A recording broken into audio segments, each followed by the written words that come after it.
इन सब के बीच जरा एक स्थिति को समझिए। शिवसेना के कमांडर मुंबई में बैठे रहे और सैनिकों की फौज एक एक कर गुजरात के सूरत होते हुए अब गुवाहाटी पहुंच चुकी है।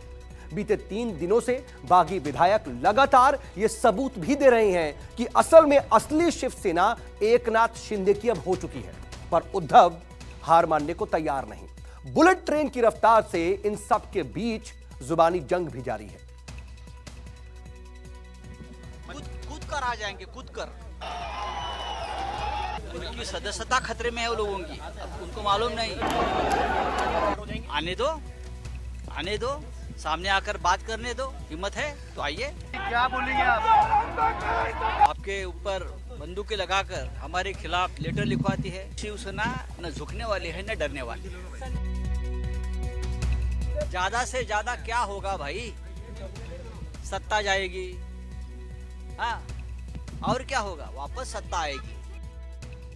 मीडिया के कैमरों की फ्लश लाइट के सामने बुधवार की रात जब उद्धव ठाकरे का काफिला वर्षा से मातोश्री के लिए निकला तो शिव सैनिकों ने भी भारी मन से कबूल कर लिया कि अब सरकार से उद्धव की घर वापसी हो चुकी है। आदित्य ठाकरे का अंदाज भी यही संदेश दे रहा था कि वो पार्टी के लिए सत्ता को लात मार चुके हैं।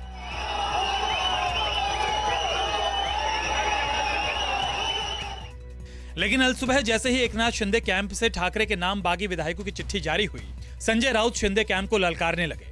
बीजेपी और केंद्र सरकार को भी आंख दिखाने लगे। अगर वो चाहते हैं कि महाविकास आघाड़ी से हमको बाहर जाना है तो ये बहाना है। ये बात अब हमारे सामने आकर भी कह सकते हो। यहाँ से भागकर किसी स्टेट में जाते हो, बीजेपी आपका कब्जा लेती है। ईडी सीबीआई का डराकर धमकाकर, हाँ, आपके ऊपर बंदूकें लगाकर हमारे खिलाफ लेटर लिखवाती है। ये जो है उससे शिवसेना न झुकने वाली है न डरने वाली है। ज्यादा से ज्यादा क्या होगा भाई? सत्ता जाएगी, हाँ, और क्या होगा? वापस सत्ता आएगी। शिवसेना पर उद्धव की पकड़ ढीली होने के बावजूद राउत के अंदाज में कोई नरमी नहीं आई। अलबत्ता वो बागियों को ही अपने वजूद का डर दिखाने लगे। कूद कर आ जाएंगे, कूद कर। अच्छा, आपने देखा 2 विधायकों की कहानी, जोर जबरदस्ती से लेकर गए।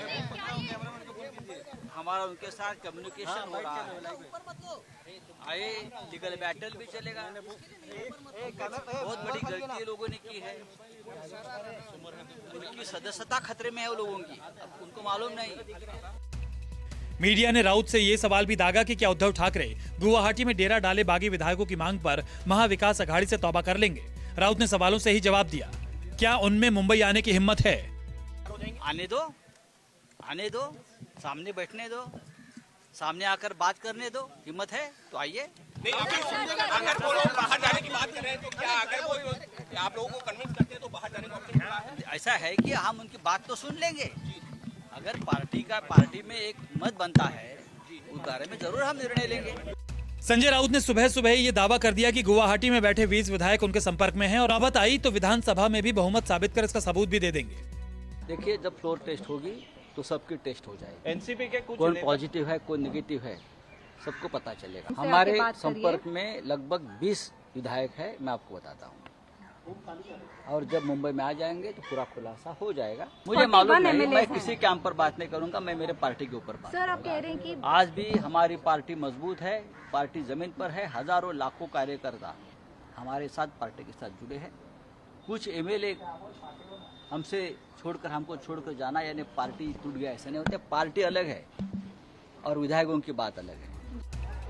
हालांकि राउत को पता था कि शिवसेना में उद्धव पर बागी खेमा भारी पड़ चुका है, लिहाजा उन्होंने विधायकों को छोड़ कार्यकर्ताओं का जिक्र छेड़ दिया। असली और नकली शिवसैनिक की परिभाषा भी बताने लगे। आपने मेरे चेहरे पर देखा है, कोई तनाव है, कोई शिकंज है, कुछ नहीं है। इस प्रकार की जो संकट है, प्रसंग है, तूफान है, उनसे सामना करने का पूरा अनुभव हमको है। हम बाला साहब ठाकरे जी के साथ, सिर्फ हम बाला साहब के भक्त बोलने से नहीं होता है। जो भक्त बाला साहब का किसी प्रेशर में पार्टी छोड़ता है, ईडी के दबाव में पार्टी छोड़ता है, वो बाला साहब का भक्त नहीं हो सकता। हम है, हमारे ऊपर भी पूरे दबाव है। हमारा एक मंत्री 4 दिन से लगातार ईडी के ऑफिस में जाकर बैठ रहा है, उसने पार्टी नहीं छोड़ी। मैं और मेरे परिवार के ऊपर पूरा दबाव है ईडी का। हम आज भी ठाकरे परिवार और पार्टी के साथ रहेंगे और आखिरी सांस तक रहेंगे। जिस वक्त संजय राउत गुवाहाटी में बैठे विधायकों को कायर और खुद को साहसी शिवसैनिक होने का सर्टिफिकेट बांट रहे थे, तभी गुवाहाटी से आई चिट्ठी ने उद्धव खेमे को बैकफुट पर धकेल दिया। आनन फानन में संजय राउत पूरे दल बल के साथ मीडिया से मुखातिब हुए, बागियों के सवाल को बेमानी बनाने लगे। त्या सरकारमधून महाविकास आघाडीतून शिवसेना बाहेर पडायला तयार आहे। तुम्ही ते येण्याची हिंमत दाखवा, समोर उद्धव साहेबांसमोर या आणि भूमिका मांडा। नक्की तुमच्या भूमिकेचा विचार होईल। 24 तासात परत या। 24 तासात तुम्ही मुंबईत परत या। उद्धव साहेबांसमोर आपण बसू आणि तुमची जी भूमिका आहे ती स्वीकारण्यासंदर्भात नक्की विचार केला जाईल। राउत ने दो टूक कहा कि अगर मांग जायज है तो विचार होगा, लेकिन व्हाट्सएप और ट्विटर पर नहीं, सबको गुवाहाटी छोड़कर मुंबई आना होगा। या सगळ्या आमदारांची इच्छा आणि भूमिका असेल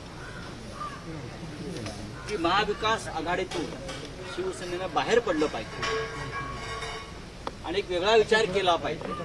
शिवसेना पक्षप्रमुखांसमोर त्यांनी मांडावी, त्यांच्या मागणीचा नक्की विचार होईल। पण आधी मुंबईत याची हिंमत दाखवा। तिथे बसून तुम्ही पत्रव्यवहार करू नका। तिथे बसून पत्रव्यवहार करू नका। इथे मोबाईलवर, व्हॉट्सअपवर किंवा अन्य ट्विटरवर। दरअसल संजय राउत ने अल सुबह ही ये कहकर सनसनी फैला दी थी कि उनके विधायकों का अपहरण कर लिया गया है। 21 विधायक लौटना चाहते हैं, लेकिन उन्हें लौटने नहीं दिया जा रहा है। आपने मेरे चेहरे पर देखा है, कोई तनाव है, कोई शिकंज है, कुछ नहीं है। इस प्रकार की जो संकट है, प्रसंग है, तूफान है, उनसे सामना करने का पूरा अनुभव हमको है। मीडिया के सामने मुखातिब राउत ने उन 2 विधायकों को भी पेश किया जिनका दावा है कि उन्हें छल से ले जाने की कोशिश हुई और किसी तरह वो भागकर मुंबई लौटे।